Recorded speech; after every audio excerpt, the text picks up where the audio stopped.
It's always we always have to hold our breath, don't we? When are we live or are we not? Yes, we're live, definitely. folks. Definitely.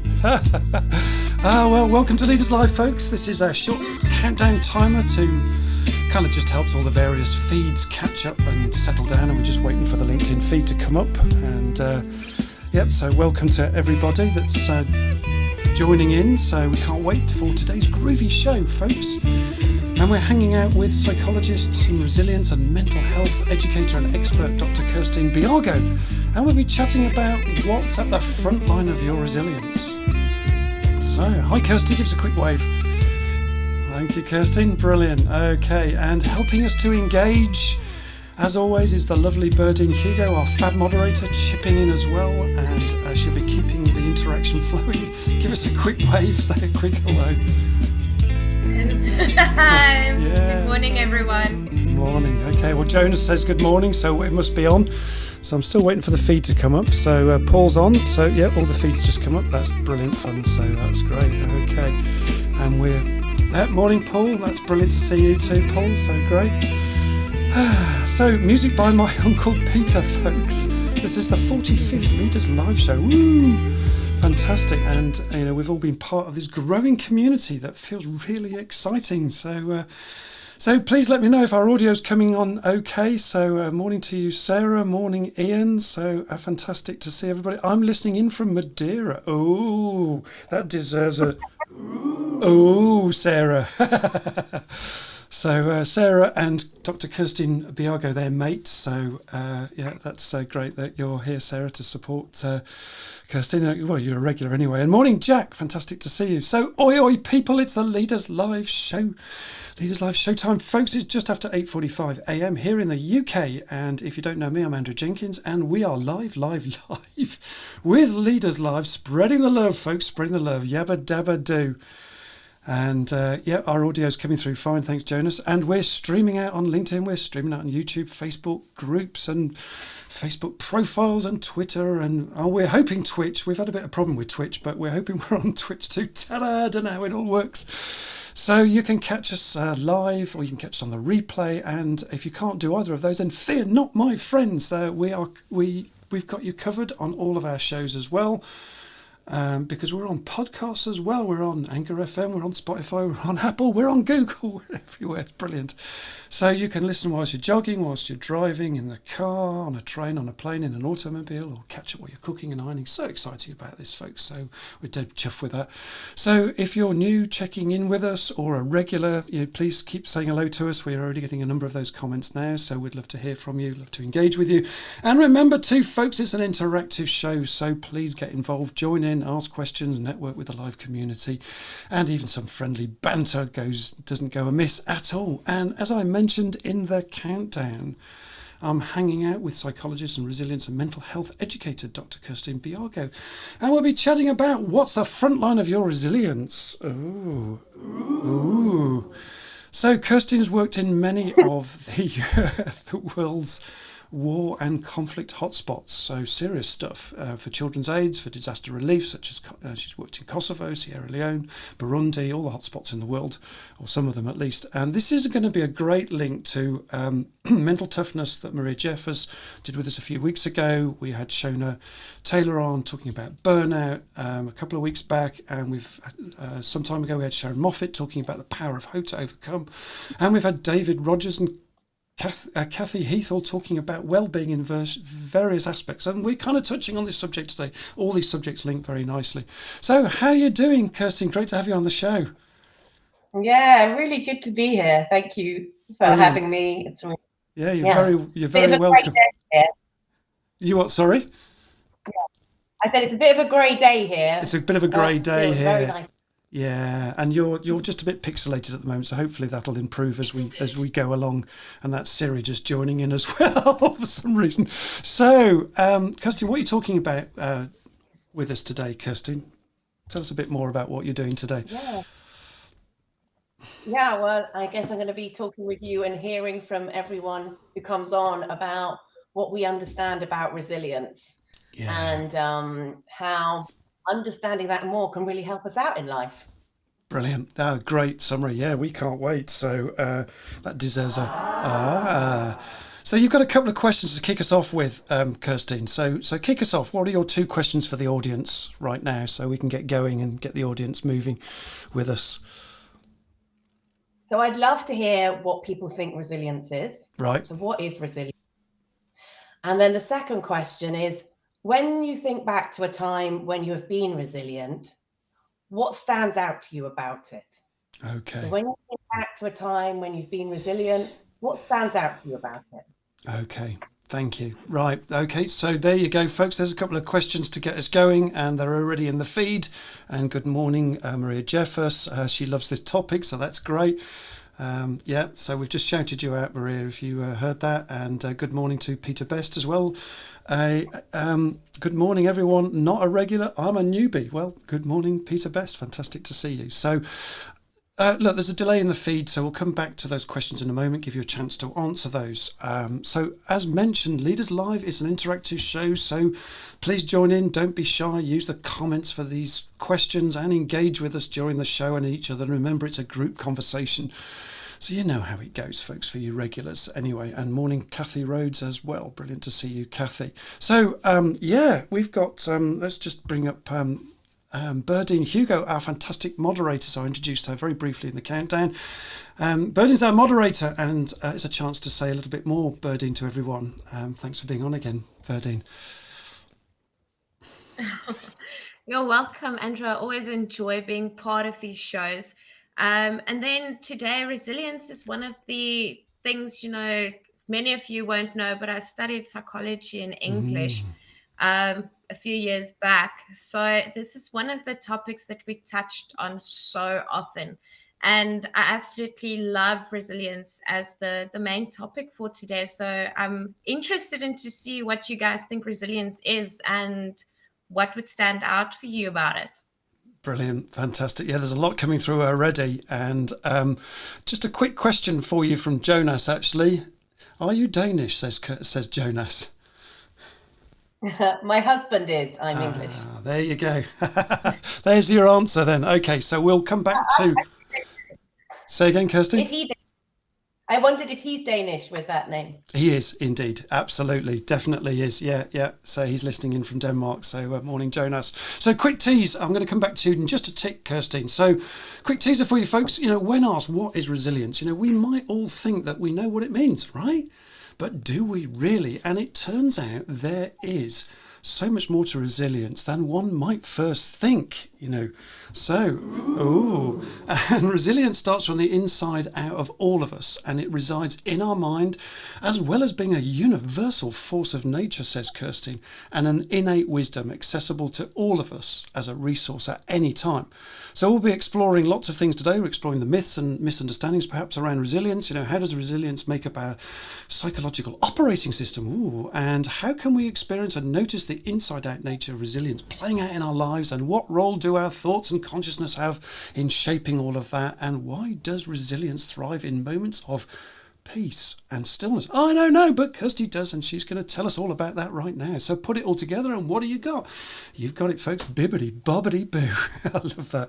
So just before we get going, look, please smash those likes for us, those thumbs up too. We'd really appreciate that. That really helps us to get the show, it keeps us motivated during the show.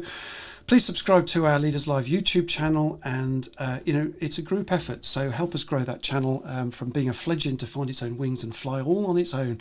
So we really need your help in that. So if you haven't subscribed already to our YouTube channel, please do so. It's really helpful. So back to you, Kirstien. So, and before we begin, let's just give you a round of applause. There you go. For those of you on podcast, we are playing confetti at the moment, and Kirstien's going to be clearing that up for ages. So there we go. So feel the love, Kirstien. Feel the love. I hope you love the groovy build-up, eh? What a build-up. So let's go back to the questions. Yeah, Berdine, what's going on? Let's give our audience a chance to join in. What's going on in the chat this morning? So Kathy Rhodes said learning from adversity. Learning from adversity. And then there we go. Paul Winfield said pushing through tough times. Okay. Sarah said, inner resources to withstand life's challenges, rise up and thrive. Nice. Rise up and thrive. There you go. Love that. Okay. Then Jack writes, resilience is the ability to bounce back from a difficult situation. Yeah, lovely. Okay, there it is there. Paul said resilience requires routine. Good morning, Cecile. Good morning, Cecile. Then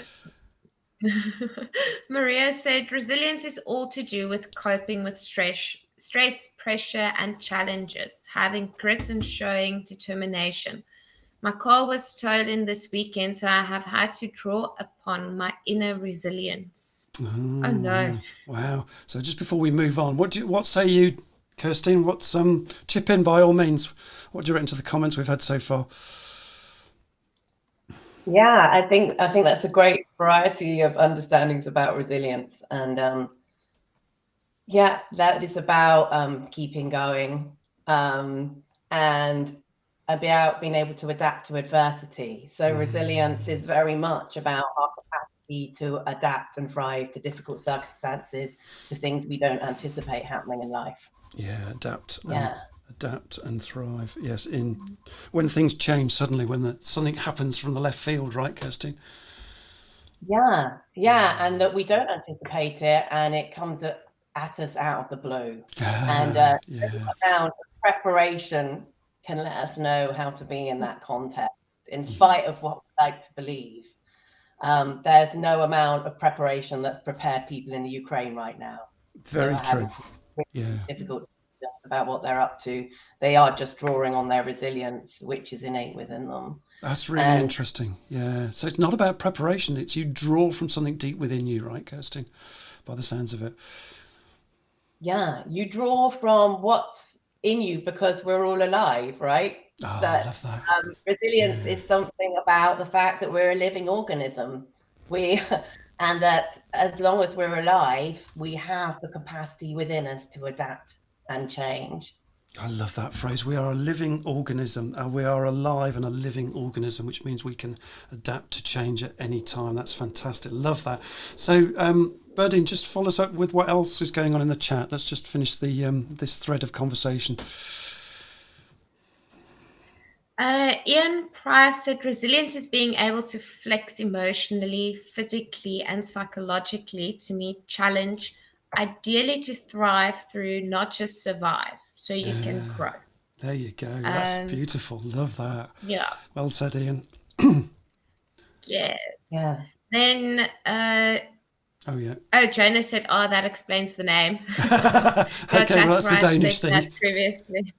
Yeah. Yes. Sarah said, when I've been resilient, it gives me confidence that I can always bounce back. Yeah, love that. The bounce back factor, yeah. Go on, Kirstien. Sorry, that's very interesting, isn't it? What we bounce back to.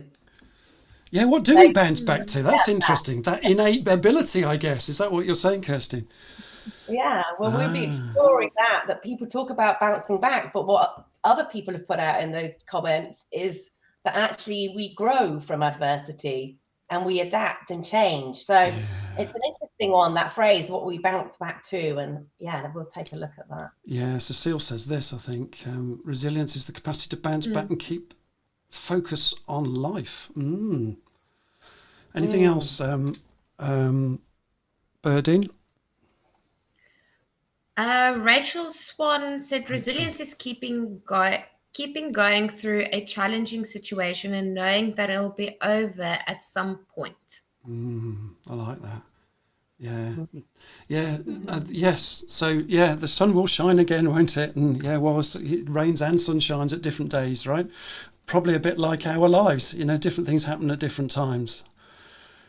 Yeah, that's interesting. Anything else? Okay. Chloe said, usually a difficult experience that you look back on and reflect on your growth, then it becomes a positive. Interesting. Yeah, Okay, Peter says he's not sure where to comment, but he's already commented, so there you go. Resilience, ability to cope with uncertain, high-pressure environments without negative impact. That's an interesting one. What do you say to that, Kirstien?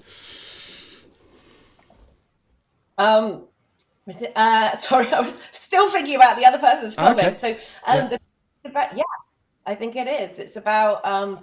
I think it's about also the more we understand resilience, the more we can trust in our ability to be able to deal with adversity and challenge. And even though and this refers back to the previous person's comment, that at the time, often when we're being resilient, we're not aware we are. It's only when we reflect on a situation we realize how we were resilient. At the time, it often feels quite messy and awkward and difficult. That's really interesting. Yeah, thank you for that. Thanks, Peter. You were reflecting on Chloe's comment as well, so I interrupted your thoughts there. So there you go. That's Chloe's comment again. Usually difficult experience that you look back on and reflect exactly what you've just said, right, on your growth. Then it becomes a positive. Perfect. Yeah, perfect. Okay. So I'm not sure who this is. That might be shown. I'm not sure. It's Rob Price. Oh, it's Rob Price. Good morning, Rob Price. I always like bounce back ability to find a way to keep coming back. Yeah, brilliant. And Jonah says, what doesn't kill us makes us stronger, and the resourcefulness to adapt and keep positive in the challenging things we can't control. Is that Rob again, is it? Yes. Yeah, lovely. And Dr. Ian Price says, as you say, we bounce back to something different, hopefully better. There's a thought. Kirstien, what say you? Yeah, I think to think about what we bounce back to, and what if what we bounce back to is to return to that energy that lives within us, that enables us to have experience. So it's not that we necessarily bounce back to our previous form. It's not necessarily that we end up being in the same job, or we end up like having the same number of limbs, or being in the same home we anticipated. But what we bounce back to is being able to find an equilibrium again, to be able to find a place of contentment and okayness, and from that place grow. So for me, that's what's that flexible thing that we bounce within and bounce back to. It's that flexibility to bounce back, right? Okay, so tell us, Kirstien, what are the myths and misunderstandings that surround resilience? Take it away for us, Kirstien. Yeah, well, I think there's a few, and some in particular stand out for me. So often you hear people say, no, with resilience, no matter what, you just keep going, show grit and determination, and keep persevering. Those people who aren't resilient, they're the ones who give up. They're the ones that, for whatever reason, can't just tough it out. And I think resilience is so much more diverse than that. So part of the problem with believing that is that sometimes, like, if you just stay strong and act with grit and determination, then you're like, if you like a tree, like a big oak tree, just standing really tall and rigid in what you need in life. And then a storm comes along, the adversity comes along, and actually you can end up breaking because of it. But actually, if how you're able to be is to be responsive to your environment, to show vulnerability at times, to be able to let things go, to be able to make decisions that actually at the time might feel like weak ones. They might not feel like keeping persevering. That actually is enabling you to be more flexible, a bit like a tree that can bend in that storm, and therefore survive. Bend in the storm. One of those myths. And often I go in and I do training with the NHS, and one of the things people come along to the resilience training a bit reluctantly, because it will be like, well, we've just been told we have to come and do this because we just have to put up with how we just have to put up with the NHS falling apart and be able to cope and be able to continue no matter what. And again, resilience isn't just about continuing and coping. It's about standing up for ourselves. It's about saying no sometimes. And that image sometimes of people who they'll be said, oh, they're so resilient, that they just always calm and they keep going. Often then you learn more and later on they've had some kind of breakdown or so, there's no set way to be resilient. And it comes in all shapes and forms, how we're able to adapt. But one of the big misunderstandings for me is when people believe there is a certain way to be that's resilient, then it can become rigid in that and not able to be so flexible. Yeah, that's really interesting. Yeah. So when we think there's a very clear way, that it's stiff upper lip, it's chin up, that can actually become a rigidity in itself and stop you from becoming, from learning from what's going on around you. Yeah. Is that what you're suggesting? Yeah. And you also said it can completely. be messy as well, Kirstien. In the moment, it's not clear, right? It's only later when you make it clear. Yeah, I was wondering what people's comments might have been to the second question, and maybe we'll come back to that. But yeah, I know my experiences of being resilient haven't looked very smooth at the time. They looked pretty awkward and yeah. Okay. So something about not knowing at the time that we're being resilient. There's no certain way to be it. And I think another myth that often surrounds resilience is that that it's related to certain characteristics. And again, like I just said, actually resilience shows up in all different ways. And often people might say, oh, well, that person's more resilient than another person. There's questionnaires out there and psychometric tests you can do, and which people love. I used to love. But again, we are, or if you like, we don't know how resilient we are until we're faced with that adversity, until we're faced with that challenge. So some people can have had more difficult experiences in their life, so they've put resilience to the test. Yeah. And other people might not yet, but that doesn't get away from the fact that it's always living within you. Always living within you. I love that expression. Always. I'm just going to write that down. Always living within you. Lovely. Within you. Love that expression. Birdine, what's going on in the comments? Let's just let people catch up a little bit with Kirstien, give Kirstien a bit of a break. I just want to rectify the second LinkedIn user first. That's Chris Harding. Oh, that's Chris Harding. Lovely. Good morning, Chris. Yeah. Chris Harding. Good morning, Yes. Chris. Great to see you. So just quickly rectifying that.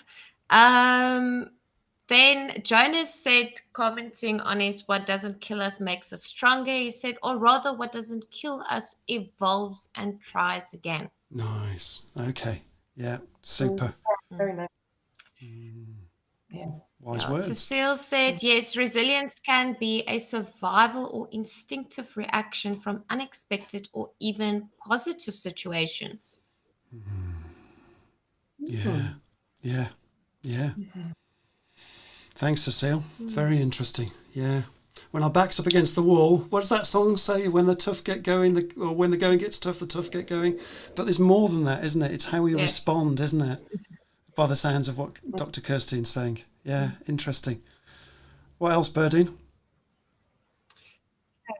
Dr. Ian Price said to convert even ongoing pain after an event into a force and energy for good for self and others. Yeah. Yeah, Kirstien's nodding away there. Have you got anything more you want to add to that statement? Just bring it back up again. There you go, there it is. No, but like you say, Ian, it's very inspiring to see that in people and to be aware of that and to notice that. And sometimes I think we see it in others more than we see it in ourselves. Yeah. But I think it's always there as a possibility and often more acted out than we realize. Yeah, and more often acted out than we realise, because we just don't realise we're acting out until we reflect on it, right? Interesting. Yeah. Dr. Ian Price carries on here. As you say, Kirstien, even the flexibility can get tired. What worked before may not work as well again. So the key, I guess, is to have even more flexibility, to flex the flexibility, I guess. Just be adaptive in the moment. I'm wondering, Kirstien. Well, yeah, and I think what's key to that is understanding that we are constantly evolving. Yeah. So we can't now know how we're going to be able to be flexible next week or in a month's time or even later today, right? Because we're going to talk about this more, but because our experience of reality is always coming from the inside out and it's always shifting, actually being flexible is less arduous than we think it is. But it's something we can't know till we're there. Yeah, but right. we can start to understand how we have that capability. Yeah. So we can start to trust that. Okay. So it's trusting in our capability in the moment to be resilient, right? Interesting. Oh, fascinating. Yeah. So, Kirstien, what makes up our resilience then? Let's go a bit deeper into this. What makes it up? And we'll come back to the comments a bit later as well, so we won't forget the comments. We're just moving through some of the questions here, and then we'll come back to the comments again. Yeah. So it's a good question. What creates our resilience? And in essence, and what creates our capacity to adapt and survive and thrive? And I think the two things that are at the forefront of our resilience are our mind and nature. Mind and nature. Okay. Mind and nature, which together give rise to us having an experience of life. So one of the things I only recently really stood out for me, and I think it's becoming people's more into awareness, is that we are nature. And you can look out into nature when you're out walking, when you're out in the environment, and you can see lots of examples of resilience, lots of examples of plants pushing through concrete when you wouldn't have thought there'll be any growth, trees changing course. Now, that lives within all things that are alive also lives within us. Yeah. So we have the same, if you like, we call it universal intelligence, that intelligence of adapting whatever our circumstance is, that every living organism does. And I think it's a really nice exploration to look out for that, to see it out in our natural environment, but also start to know it more for ourselves. That's beautifully said. I love the way you said that. It's that kind of universal intelligence that we can tap into. It's the force of life or that kind of thing, right? Kirstien, carry on. Yeah, sorry, I'll let you finish. Yeah, no, carry on. Yeah, there's a delay in the line.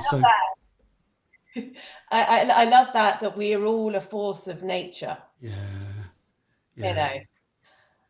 And too often as human beings, we try to control it, don't we? I guess, Kirstien. Yeah, well, that's where our mind comes in, right? Which is also at the forefront of our resilience, right? And we do try and, we think it's all on us to have figured out how we have to be in life in order to be okay. And we kind of get taught that right from school and right in our education system, that the more we learn now, the more prepared we can be, the more we're going to be able to adapt. And of course, there's some real usefulness in that. But we underestimate, or we don't pay attention to what's natural within us that enables us to have new experience all the time. And some of the things that can get in the way of us seeing that and accessing that is how our mind works, which is that we can get caught up in thinking we know how things should be. We can get caught up in imagining what could go wrong in the future, or what has gone wrong in the past, or how we want it to be different. And that gets in the way of us then being able to hear what would be the right thing to do right now. Oh, it's like being in the moment almost, isn't it? You talked about what if scenarios that our brains tend to paint for us, and certainly, with our education system, and also, that reliance, if you like, on our past history as well. What you're saying is, look, resilience is about flexing in the moment, right? Have I got that right? Well, yeah, it's about it's about seeing there's a huge resource within us that comes through in the present moment.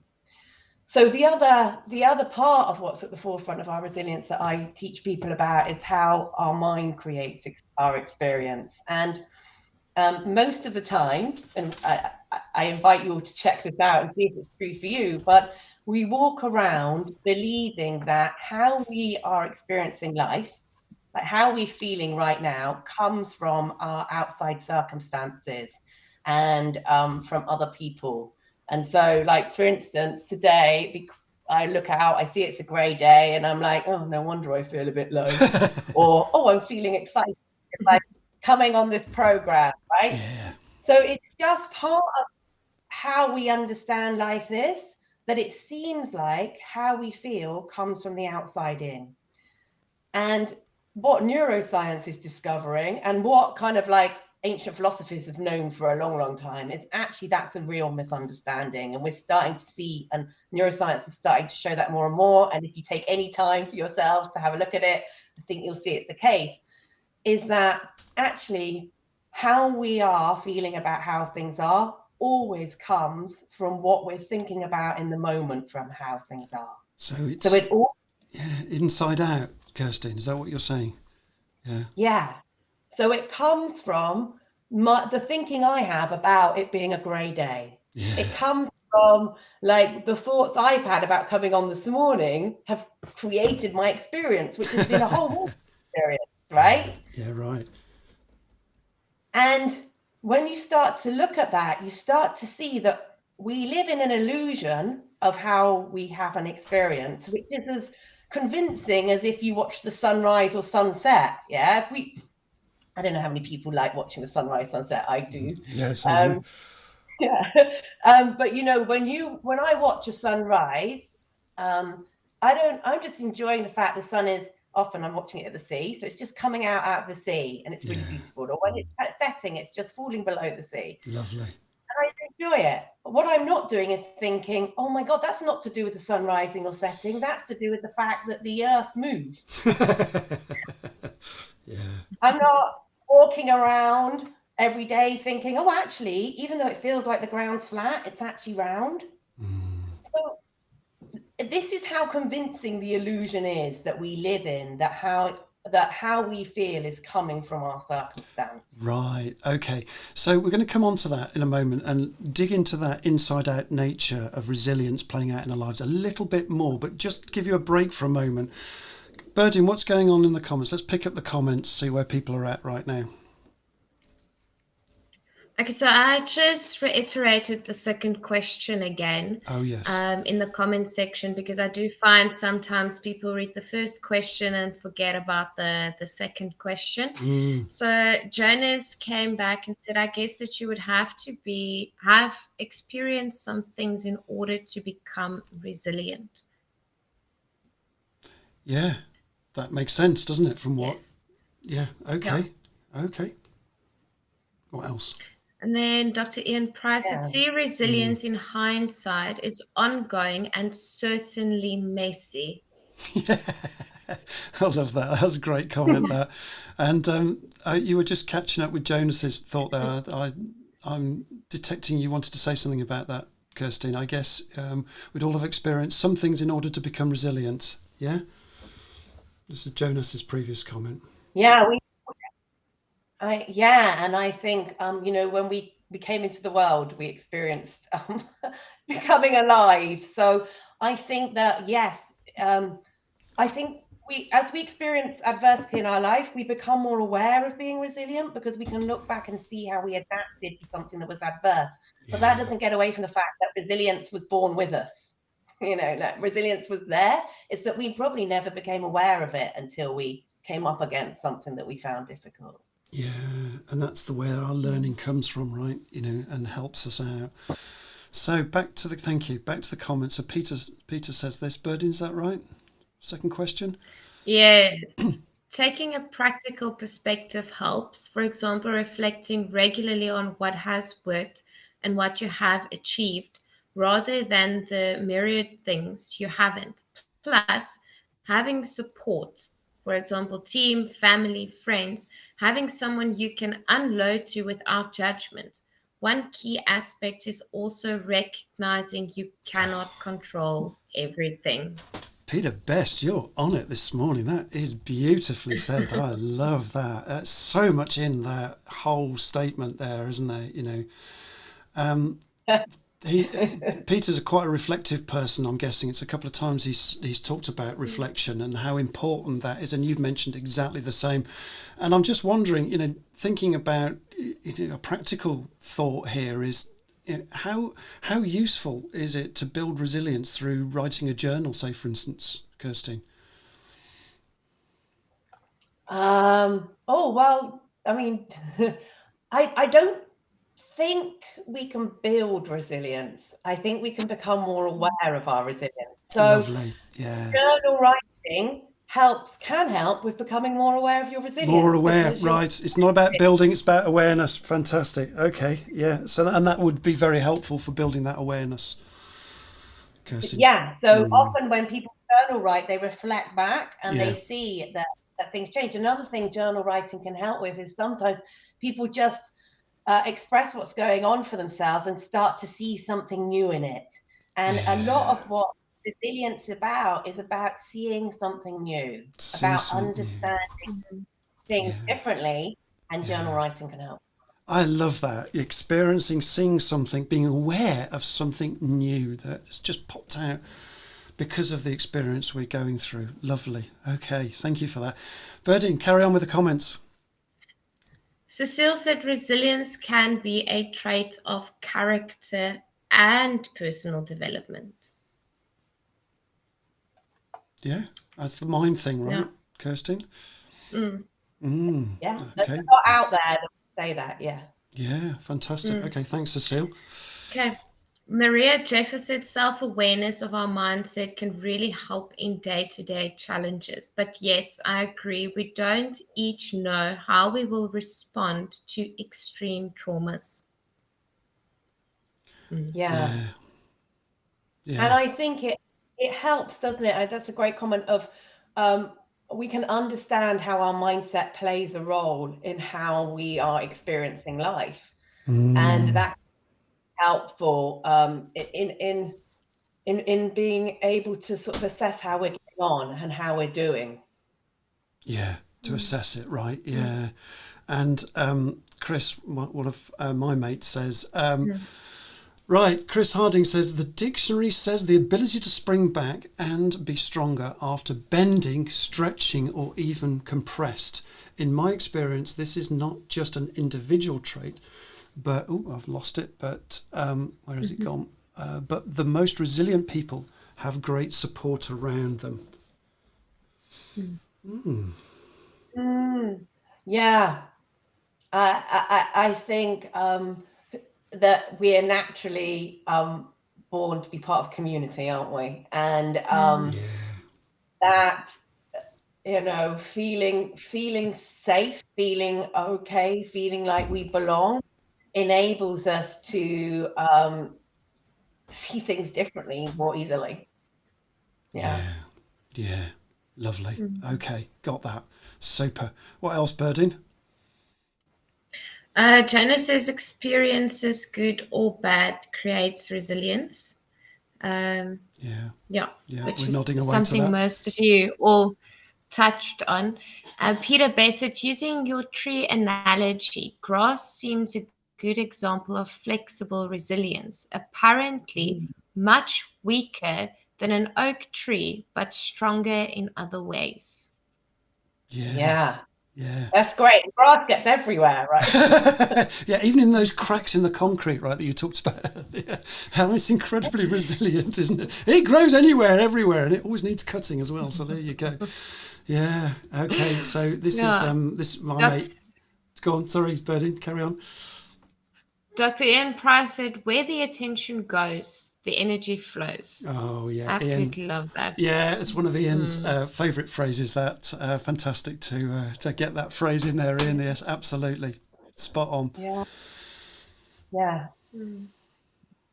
Yeah. And Cecile said, thanks. Sorry. Carry Kirstien, on. you can carry on. Carry on, Kirstien. No, I'll come back to it. I think I'll come back to your comment in a bit. So yeah, please carry on, Bertie. Okay. Okay, so as Cecile said, thanks, Kirsty. I think it goes a long way with learning to center ourselves and appreciate the present spiritually can come along. So resilience in that sense as a form of well-being is a form of well-being. I guess it should rather be. Yeah. Yeah. Yeah. Yeah. That's deep, actually. I like that. And there's the link to well-being, right? We're going to come back onto that a little bit later, Kirstien. Yeah, okay. Yeah, I love that. Aw, thanks, Chloe. So Chloe says, I have a cake sale to prep. Well, I hope I love cake. We all love cake. Okay, off you go, Chloe. Yeah, save us a cake. Brilliant. Yes. Dr. Ian Price said Lisa Feltman Barrett explores neuroscience of inside our emotions in a book, How Emotions Are Made. And then Chris Harding said babies are hugely resilient. There you go. Yeah, Kirsty's nodding away there. So a bit more to us on that then, Kirstien. That's obviously resonated with you. Well, yeah, I think babies are, they're born, they're designed to be able to do what's needed to do to grow and thrive. And what's remarkable when we look back on it is all those things that happened when we were babies that happened outside us having to think about them. I don't remember thinking about how I was going to walk. I don't remember thinking about like learning to talk. There's so many things that we have learned in life that haven't come from us intellectually knowing it. Right. Yeah. That's what we're pointing to when we talk about universal intelligence, when we talk about an intelligence that exists within us. And I love what someone said about it being a spiritual thing. In my mind, what I mean by spiritual is an invisible energy in us, if you like, that we can't grasp. It's not tangible, that gives rise to our experience. Now that's going on within us.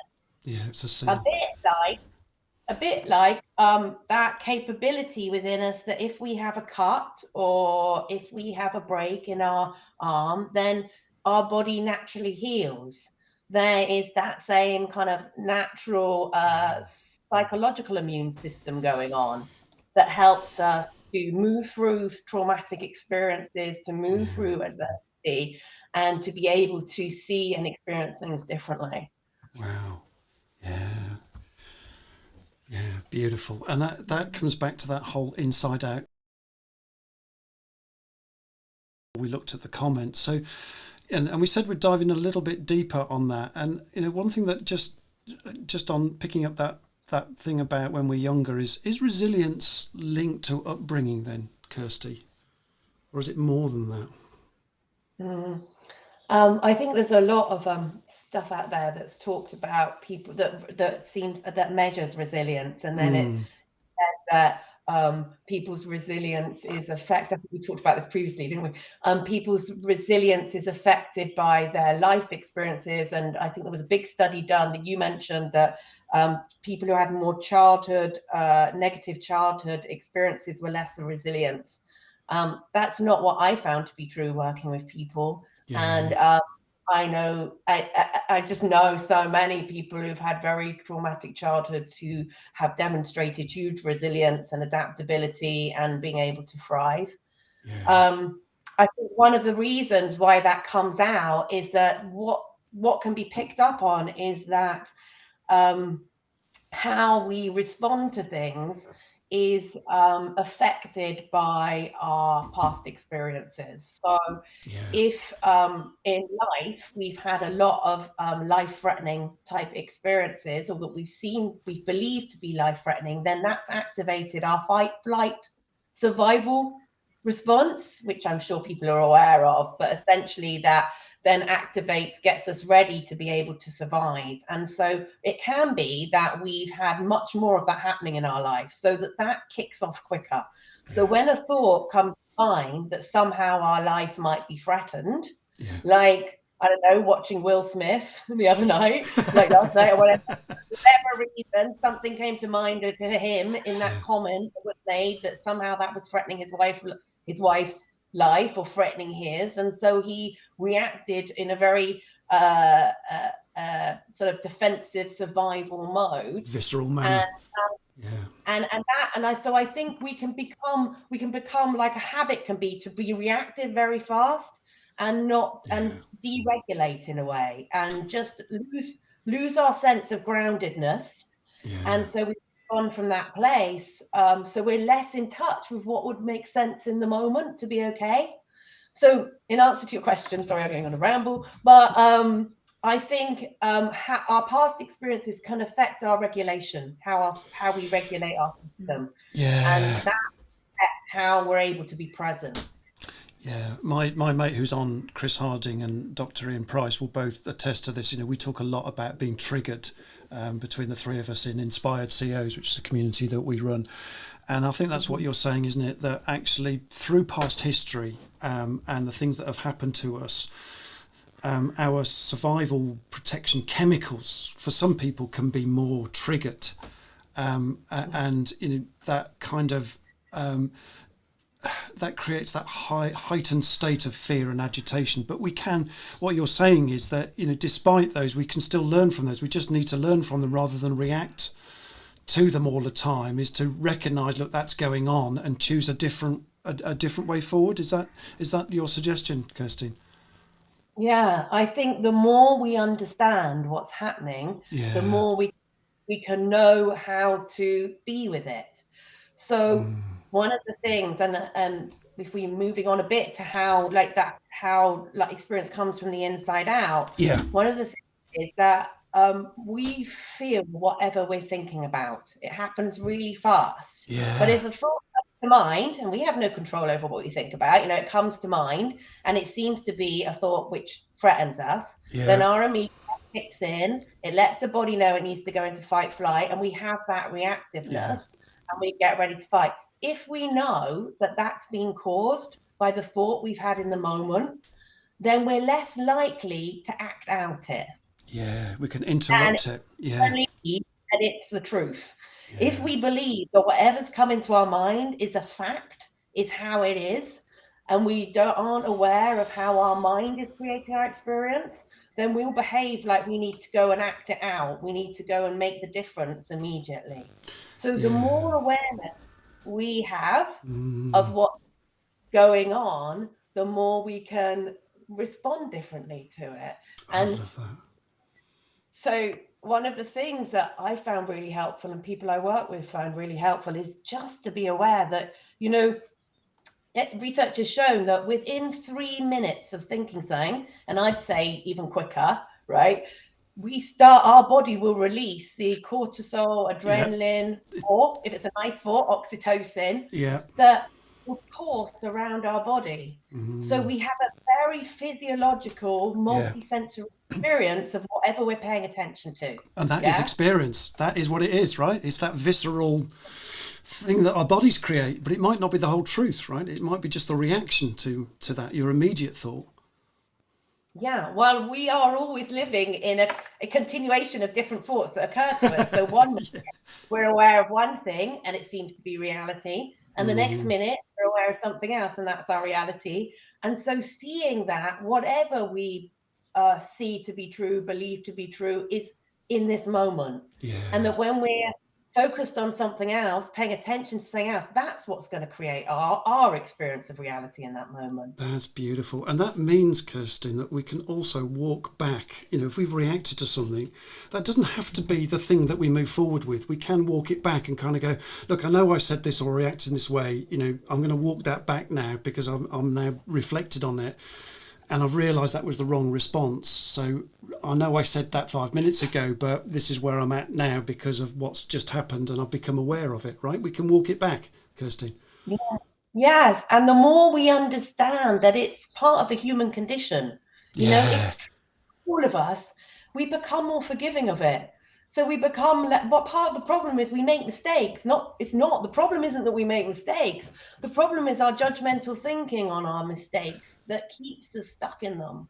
The problem isn't that things go wrong in our lives. Because that's life. That we can never stop that. There's always going to be things that don't work out like we want. The suffering comes from what we think about in relation to it.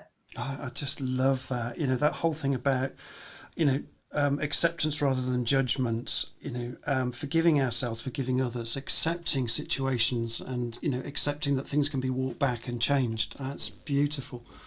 I really love that. Kirstien, look, we're kind of coming to the time when we need to sort of think about, okay, so heading towards concluding where we're going. We're so deep, this subject, but I thought about, you just talked about our thoughts that connect to our feelings that then trigger our reactions and interrupting that whole thing. What's that? I'm just now thinking about that kind of shaping our state of mind and how that links to well-being and how then resilience, state of mind, well-being all join together, Kirstien. I'm wondering whether you can make those joins for us somehow. Yeah, so it's quick, time's quick, isn't it? I'm going to try and do that with a snow globe. Oh, a snow globe, right. I've come across this example before, but and I didn't know this, but in fact, it's a bit like this polar bear. How we experience life is like coming through our psychological operating system. And so it's always coming through what we are thinking about, what we're aware of. Yeah. And can we turn that on in a minute? Yeah, I'll turn that on in a minute. Yeah, of course. Absolutely. Guest scene. I'd just love to show it here first. Okay, no problem. We're like, what's happening is we're just like this polar bear, and the snow represents our thinking. And when we're in the moment and we're being present, then we get to see pretty clearly what's possible or see new possibilities. As we have more thinking, as we find things to be problematic, as we get caught up in a problem, how we're able to see life and how we're able to engage in it becomes really foggy, right? And often becomes feeling very urgent and stressed out. And from this place, people try and figure out what they need to do. They try and figure out what direction they should go, not realizing that they can't see very clearly. Yeah. And that when they think more about it, and when they try and figure it out, and when they try and know what to do next, they're stirring it up. They're making it more tricky to see. But what's really important to know is that when we leave our thinking alone, we naturally settle and we get to see things clearer. We get to hear the fresh thinking we need to know in order to be able to adapt and be flexible. And that always will happen to us. But a bit like falling asleep, when we try and make it happen, we stir it up more. Of course. So the key is to look out for how our mind will naturally do that. And that when it goes more still and quiet, to notice what occurs to us there.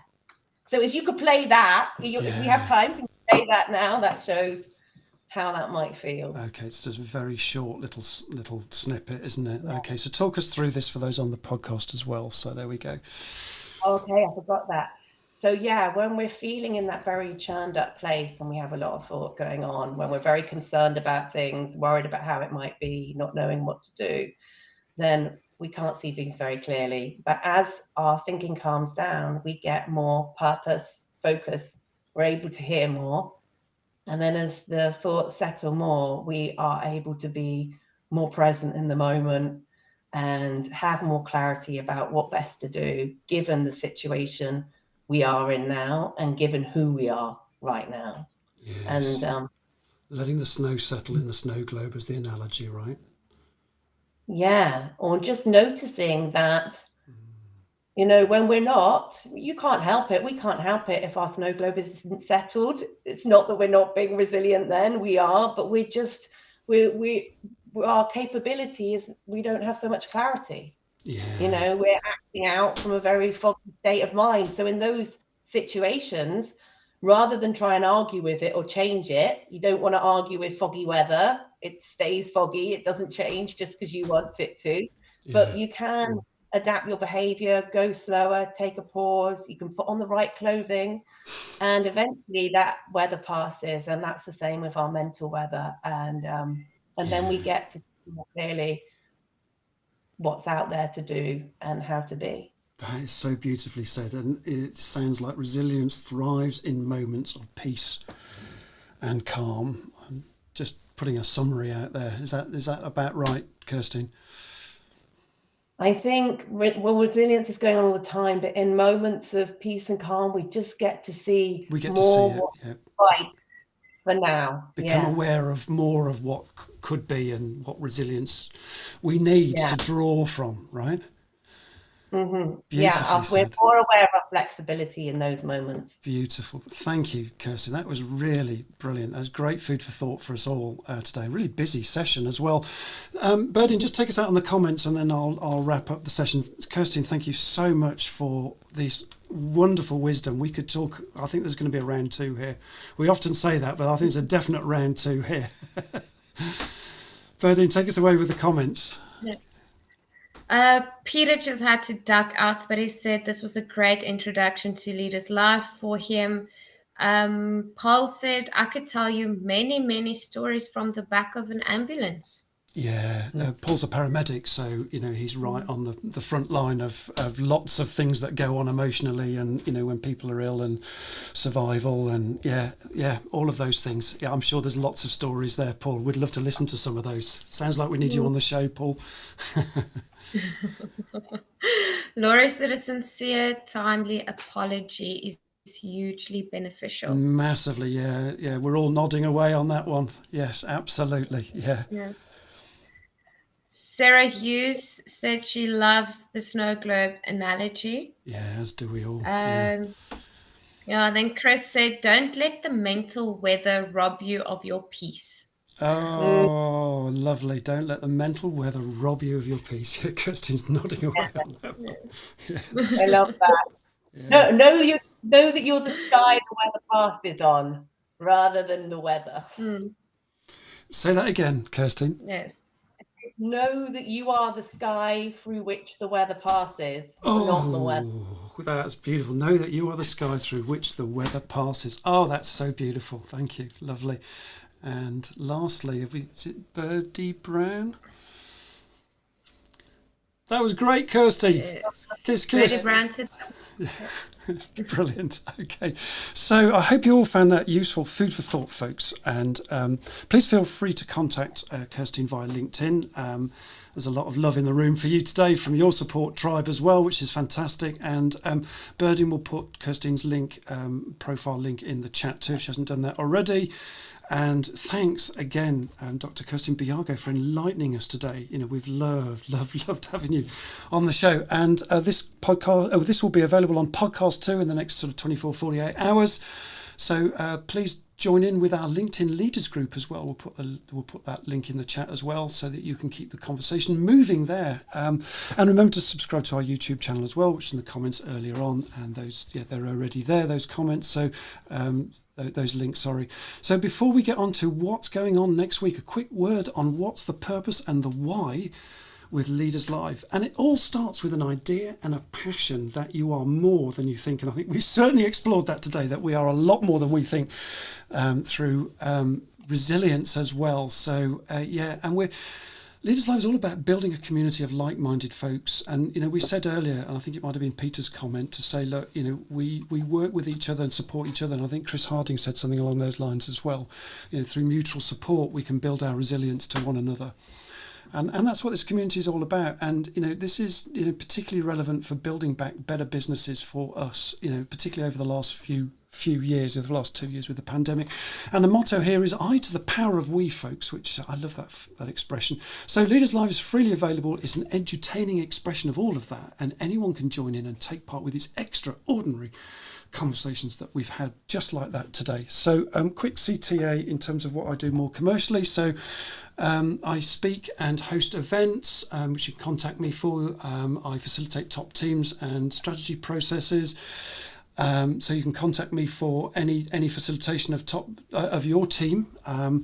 I develop leadership high-performance teams and work with leadership teams. I'm a fully qualified executive coach, and you can also join our Inspired CEOs, and Ian and Chris are here from Inspired CEOs, and that's a community of like-minded CEOs that is in the name. We inspire each other and we help each other. So if you're an SME CEO and you're interested in developing further and playing a bigger game, then come and speak to me about Inspired CEOs. I'd love to chat to you about that. So, what is the goosh for next week? Well, we've got next week, I think that's the 5th of April already. I can't believe we're out of March. That's amazing. We're talking to my friend Jackie Leonard, and we're talking about her book, which is about customer experience. We're going to be looking at that and the 7 profit principles that wow your customers, based on her book, Delivering Authentic Customer Experiences. Ooh. And what are these 7 principles, and how do they wow your customers, and why is the term digital by default important, and what does delivering authentic customer experiences really mean? Well, I don't know, but Jackie does, and she'll be telling us all about that next Tuesday. And we've got freebies too, folks, so what's not to like? So I think that's we've lost sound, so I hope you can all still hear me, but we're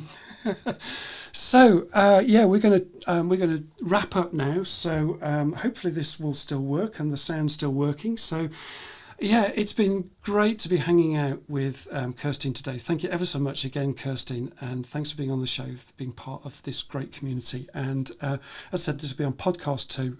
So it's a wrap, folks. So from Kirstien, from Berdine and I, we wish you a great week ahead. And you could bop along to this music, but for some reason, the music's just stopped. I don't know why. So we're playing confetti at the moment. So again, we'll be clearing up this for ages. So have a great week, and we're going to wave goodbye to you now. Have a great week, folks. Bye. And thank you very much for listening. Cheers, everybody. Bye-bye now. Bye. Thanks, bye.